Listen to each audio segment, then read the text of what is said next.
बोलते हिंदुस्तान में तमाम दर्शकों का स्वागत है। अंतर्राष्ट्रीय मंच पर चल क्या रहा है?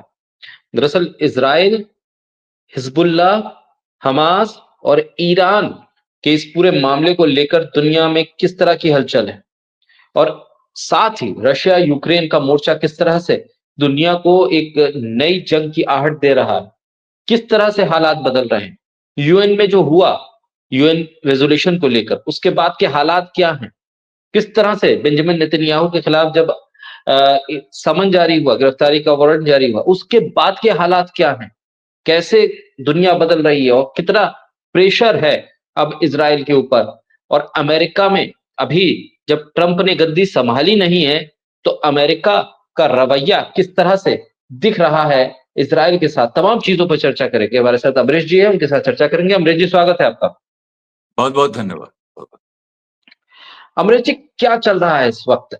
अमेरिका जो मौजूदा हालात है पॉलिटिकली वहाँ के, उसपे कितना साथ दे पा रहा है वो इज़राइल का, और ट्रंप के लिए कितनी बड़ी मुश्किल खड़ी कर रहे हैं बाइडेन। साथ ही यूएन में जो रेज़ोल्यूशन के पूरा एपिसोड हुआ, उसके बाद के हालात क्या हैं, और जब नेतन्याहू के खिलाफ एक वारंट जारी कर दिया गया इंटरनेशनल क्रिमिनल कोर्ट की तरफ से, तो उसके बाद के हालात क्या हैं? हम समझना चाहेंगे कि इस पूरे घटनाक्रम के पीछे चल क्या रहा? देखिए, चल तो ये रहा है, मैं आपको बताऊँ कि अगर हम लेबनान पे फ़ोकस करें, गाज़ा पे बाद में आएँगे। लेबनान जी, पे अगर फ़ोकस करें, तो लेबनान में इज़राइल की बहुत बड़ी हार। बहुत बड़ी हार का मतलब जो हार इज़राइल ने एक्नॉलेज की और इस बात को उन्होंने, हालाँकि उनके यहाँ कुछ दक्षिणपंथी नेता हैं जो जो इस तरह की बात करेंगे कि नहीं-नहीं हमारे यहाँ जो है वो हमने हिज़्बुल्लाह के टॉप लीडरशिप को मार दिया ये वो। लेकिन जो ग्राउंड सिचुएशन है, उसमें 1 अक्टूबर से जो ग्राउंड ऑफेंसिव शुरू हुआ था और 12 नवंबर तक चला, उसके बाद 12 नवंबर के बाद जो सेकंड फेज़ ग्राउंड ऑपरेशंस का है, दोनों फेजेज़ में इतनी भारी संख्या में इज़राइली मारे गए हैं। 100 देखिए, खुद इज़राइल का एडमिशन है कि 1 अक्टूबर और 12 नवंबर के बीच करीब 100-110 और 12 नवंबर से अभी तक, यानी आज 26 हो गई तो आंकड़े 24 तक के आए हैं, 2 दिन के नहीं है। तो 12 से 24 के बीच कम से कम 36 इज़राइली सोल्जर्स मारे गए। आप रेट देखिए किस तरह से बढ़ा है, पर डे मारने का। दूसरी बात, जो पिछले 2-3 दिनों में पिछले 2-3 दिनों से जो लड़ाई हो रही है, यानी 22, 23, 24, अब इसमें देखिए 24 बड़ा एक एक्स्ट्राऑर्डिनरी ये डे था, क्योंकि 24 तारीख को हिज़्बुल्लाह ने जो एक रॉकेट सैल्वो मारा, मारते ही चला गया 340, जो इज़राइल के एडमिशन से 340 हमले किए 500 बार, 500 बल्कि 515, जो हिब्रू अखबारों के हिसाब से 515 बार इज़राइल में सायरन बजा। 40 लाख इज़राइली शेल्टर्स की तरफ भागे, 40 लाख, 4 मिलियन, वहां की पॉपुलेशन ही 7-8 मिलियन है। उसमें करीब करीब 2 मिलियन, 2.5 मिलियन तो अरब्स हैं जो इजरायली सिटीजन हैं। उनमें गाजा और वेस्ट बैंक की पॉपुलेशन काउंट नहीं होती। अब आप सोचिए कि जब आप 10-20 लाख को निकाल दीजिए, 1 करोड़ से कम ही है, आप मतलब भाई 70-80 लाख समझ लीजिए, उसमें से आप 20 लाख को कम कर दीजिए तो 60 लाख, 60 लाख की पॉपुलेशन में अगर 40 लाख पॉपुलेशन बंकर में भाग रही है।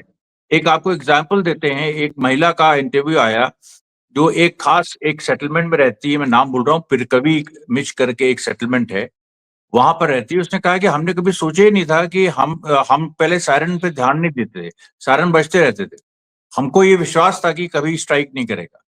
इस बार हम घर में नहीं थे, हम घर में नहीं थे और हमारे बच्चे भी घर में नहीं थे, हम कहीं बाहर थे और ठीक उसके घर पे लगा, उसके घर पे रॉकेट लगा। और ये जो सेटलमेंट मैं जिसका नाम ले रहा हूँ, ये इस सेटलमेंट में पहली बार हिजबुल्लाह ने मारा और सीधे उसके घर पे लगा। वो महिला इतनी डरी हुई है, इजरायली, कह रही है कि प्लीज सायरन को सीरियसली लो, मैं बाल बाल बची, मेरा पूरा परिवार खत्म हो जाता। ये इतना खौफ का, इस तरह के खौफ का मंजर इजराइल की जनता में है। इसीलिए देखिए, वो प्रोटेस्ट करने भी जो बीच में आ रही थी, तो वो भी वो डर गई है और उसको कहीं ना कहीं ये लग रहा है कि प्रोटेस्ट के और तरीके अपनाने चाहिए, जो कि एक इजरायली प्रोटेस्ट मूवमेंट में एक गतिमान प्रक्रिया है, लगातार चल रही। दूसरी बात देखिए जो सबसे महत्वपूर्ण है कि वहां पर जो लेबनान में तीनों देखिए 3 फ्रंट है, वेस्टर्न सेक्टर मतलब दक्षिण लेबनान को 3 हिस्सों में बांटिए, दक्षिण लेबनान का वेस्टर्न सेक्टर, दक्षिण लेबनान का सेंट्रल सेक्टर, दक्षिण लेबनान का ईस्टर्न सेक्टर।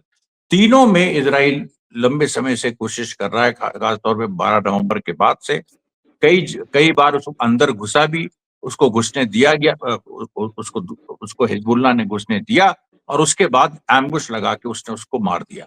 और इसमें जो देखिए कल की बात है कि टैंक, एक जो मरकावा मैसाकर जिसको कहते हैं, मरकावा का मैसाकर, एक्चुअली ये टर्म 2006 की लड़ाई से लिया हुआ है, जब 22 मरकावा टैंक, 22 से 26 मरकावा टैंक्स धू करके जल रहे थे। यही स्थिति 8 मरकावा टैंक्स धू करके जले हैं पिछले 23 और 24 तारीख को, और इसको मरकावा मैसाकर का नाम ये खुद इजरायली मीडिया ने दिया है, ये दूसरा मरकावा मैसाकर है।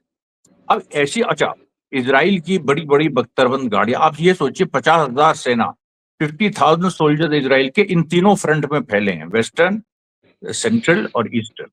और इसमें जो आपको एक बात बताएं कि इजराइल, मतलब आप देखिए इजरायली सोसाइटी किस दौर से गुजरी। एक तरफ जनता उसकी खौफजदा है, दूसरी तरफ जो जायनिस्ट हैं, जो जायनिस्ट सुपरमेसिस्ट हैं, जो ये मानते हैं कि जो जायनिस्ट की जो जूस हैं वो सबसे सुपीरियर रेस है, हर जगह पहले दुनिया में पहले जूस ही थे। तो वो उनका एक आर्कियोलॉजिस्ट है, एरलिच नाम है से, वो बिना आईडीएफ की परमिशन के, मतलब ऑब्वियसली परमिशन थी, अब वो कह रहे हैं बिना आईडीएफ की परमिशन के, वो पहुंच गया वेस्टर्न, मतलब जो दक्षिणी लेबनान के वेस्ट में जो सेक्टर है जहां युद्ध हो रहा है, वहां पर एक श्राइन है सेंट पीटर्स की। सेंट पीटर्स जो है वो इस्लाम में भी माने जाते हैं, क्योंकि जीसस क्राइस्ट के वो डिसाइपल थे।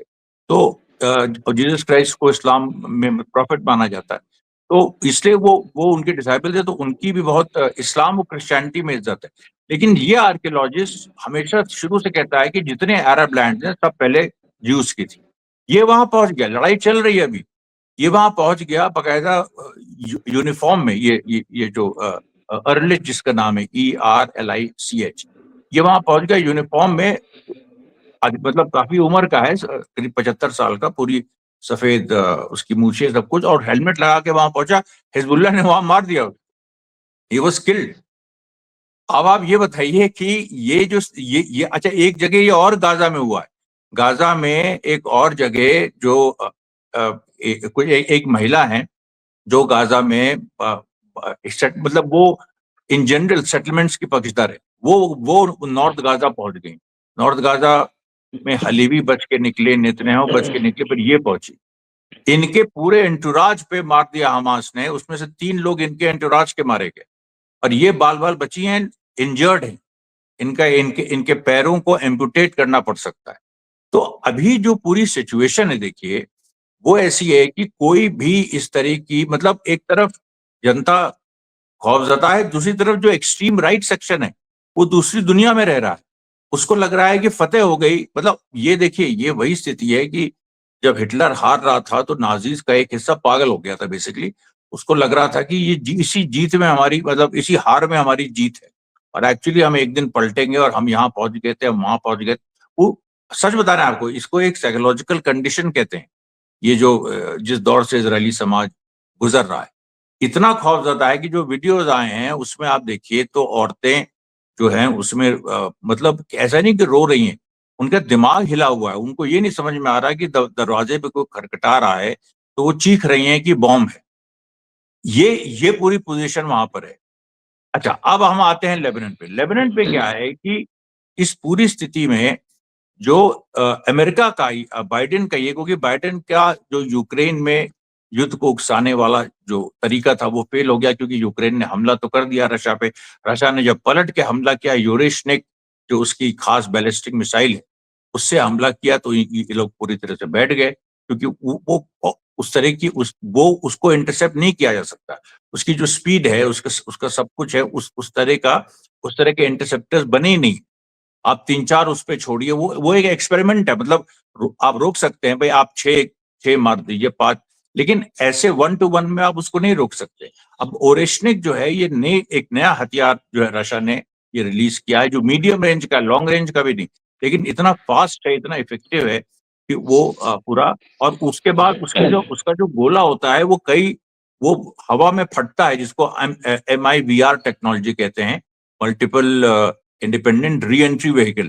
तो उसका गोला हवा में फटता है, कई भागों में बढ़ जाता है, और वो भाग जो हैं सभी भाग उसमें लीथल होते हैं, वो एक साथ अलग अलग टारगेट्स की तरफ जाते हैं। ये रशिया ने टेस्ट करने के लिए छोड़ा, हंसते हुए छोड़ा। प्यूटन हंसा इस पे, उसने कहा कि ये हमने टेस्ट करने के लिए छोड़ा, और एक रीजन है यूक्रेन का दिनारको, उस पे छोड़ा। उसमें मतलब कोई जान उसका का नुकसान नहीं हुआ, 6 लोग घायल हुए यूक्रेन के, लेकिन उसमें इनका पूरा पूरा जो एक एयरफोर्स का बड़ा बेस था वो उड़ गया। अब इसके बाद यूरोपियन कंट्रीज छटपटा रही हैं, कभी जर्मनी कहता है हम ट्रूप्स भेजेंगे, कभी ब्रिटेन कहता है हम ट्रूप्स भेजेंगे यूक्रेन, और रशिया चुपचाप बैठा है, मुस्कुरा रहा है। रशिया कह रहा है ठीक है तुम भेजो, आओ तुम लोग, हमारे पास ये है, ये कहीं भी पहुंच सकते हैं। और ये सच बात है, ये जो ओरिशनिक है ये अमेरिका पहुंच सकती है, उसको कोई रोक नहीं सकता। अमेरिका को मैं वो नुकसान कर देगी, फिर अमेरिका चाहे जो करे। और उसका जवाब जो SU-400 जो डिफेंसिव सिस्टम है रशिया के पास, वो अमेरिका के थार्ड सिस्टम से बेटर है। वो ज्यादा अच्छी तरह से इंटरसेप्ट कर सकते हैं, और हवा में और वो अर्थ के सरफेस के ऊपर से वो इंटरसेप्ट कर सकते हैं। तो कहने का मेरा मतलब ये है कि इस सब को देखते हुए नेतन्याहू ने लेबनान में एक पीस डील की बात उसने स्वीकारी आंशिक तौर पे, कि भाई लेबनान में शांति होनी चाहिए। अब उसको लेके देखिए, कल से जो वेस्टर्न मीडिया है वो उछल रहा है कि लेबनान में सीज फायर हो गया, इस तरह की बात आपने सुनी होगी। लेबनान में कोई सीज फायर नहीं हुआ। आज की बात है कि जिस हिजबुल्लाह ने 340 रॉकेट परसों छोड़े थे 24 तारीख को, कल उसने करीब 120 से 130 छोड़े। आज भी सुबह से लगातार हिजबुल्लाह मार रहा है, और नहारिया से लेके और तमाम और सेटलमेंट्स में भारी नुकसान हुआ है। हिजबुल्लाह की जो ये ट्विन प्रोंग स्ट्रैटेजी है कि वो लेबनान में जो इजरायली फोर्सेस हैं उनको तो मार ही रहा है, और लेबनान के बाहर जो इजरायली सेटलमेंट्स है, मतलब आप सोचिए कि 23-24 को जिस दिन 500 सायरन बजे, ये मंजर था कि इजराइल में आप लेबनान से लेके इजराइल के अंत तक पहुंच जाइए जहां इजराइल खत्म होता है, और वो पूरा जो एरिया था उसमें कोई ऐसा एरिया नहीं बचा था जहां लेबनान ने मारा ना। उसके बाद नेतन्याहू सीज फायर में नेतन्याहू की जो शर्त है कि लेबनान में उसको ऑपरेट करने की आजादी होनी चाहिए, जब चाहे वो लेबनान में घुस सकता है। और जो हिजबुल्लाह के डिसआर्ममेंट की बात थी कि हिजबुल्लाह को लेबनीज आर्मी डिसआर्म करे। अब सवाल यह है कि लेबनीज आर्मी जो है वो उसने उसका स्टेटमेंट आ गया है, कुछ लेबनीज आर्मी के भी लोग इजराइल ने मार दिए पिछले 2-3 दिनों में।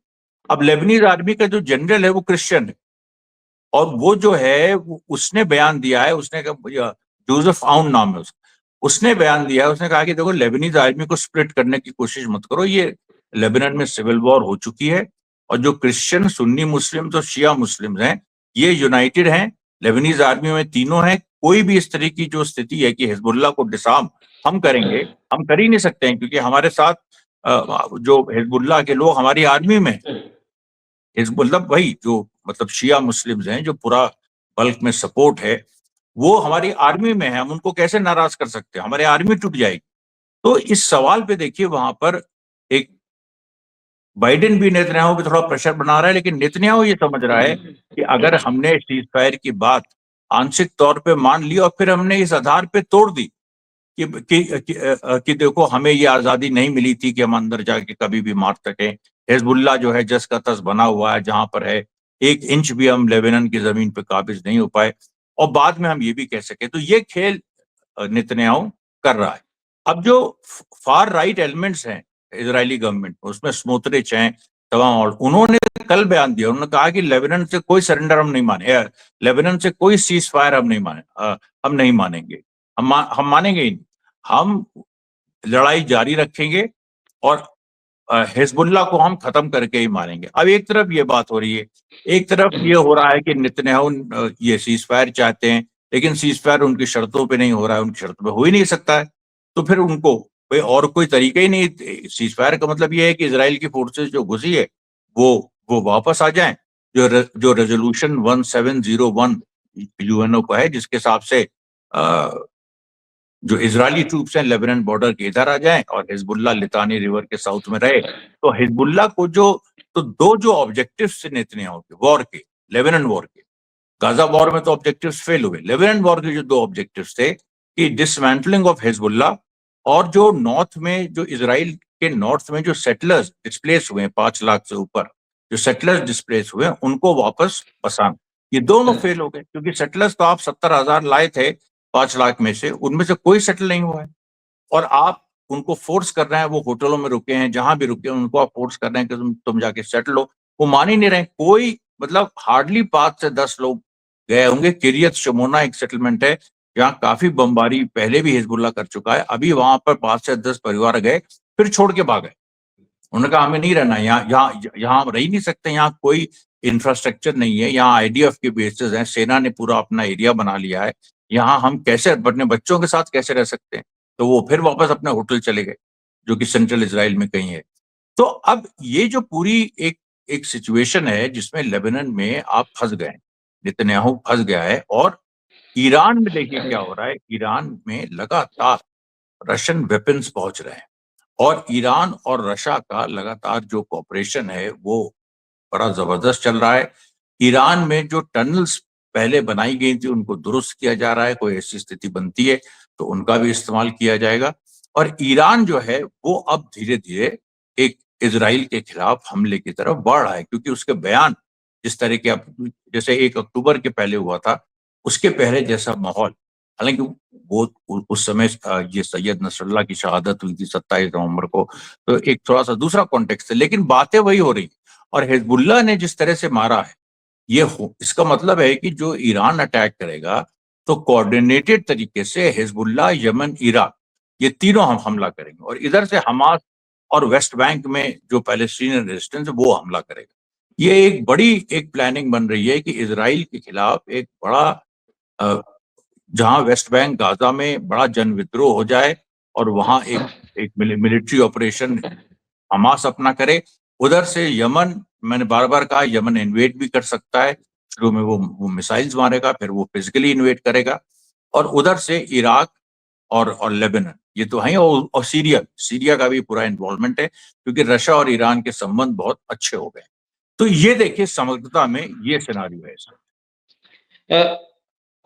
अमरीश जी, जिस तरह से पूरे हालात चल रहे हैं, एक समन जारी हुआ था, गिरफ्तारी का वारंट जारी हुआ था नेतन्याहू के खिलाफ, उसको लेकर कुछ है?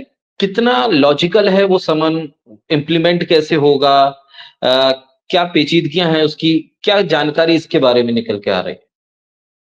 देखिए उसमें जो है, जो 124 देश हैं जिन्होंने रोम स्टैट्यूट पे साइन किया था, जो इंटरनेशनल क्रिमिनल कोर्ट को मानते हैं, 124 देश है। उसमें भारत पाकिस्तान नहीं है, उसमें बल्कि सरप्राइजिंगली उसमें बांग्लादेश है, उसमें अफगानिस्तान भी है। अब उस समय जो अफगानिस्तान ने मारा, तो ये सारी चीजें हैं, लेकिन उसमें रशिया, ये इंडिया और पाकिस्तान नहीं है। 124 देश है। अब इन्होंने 124 देशों में, देखिए जर्मनी ने विरोध किया है कि हम नहीं मानेंगे, ऑस्ट्रिया ने किया है, 2-3 और देश है, बाकी 124 देशों ने, यहाँ तक कि यूके ने तक, यूके जो कि बिल्कुल प्रो इजरायली है, जो कह रहा है कि रशिया के खिलाफ हम सेना भेजेंगे, उसने कह दिया है कि हमको इम्प्लीमेंट करना पड़ेगा। हमको, अगर नेतन्याहू ब्रिटेन में आते हैं तो उनकी उनकी गिरफ्तारी होगी।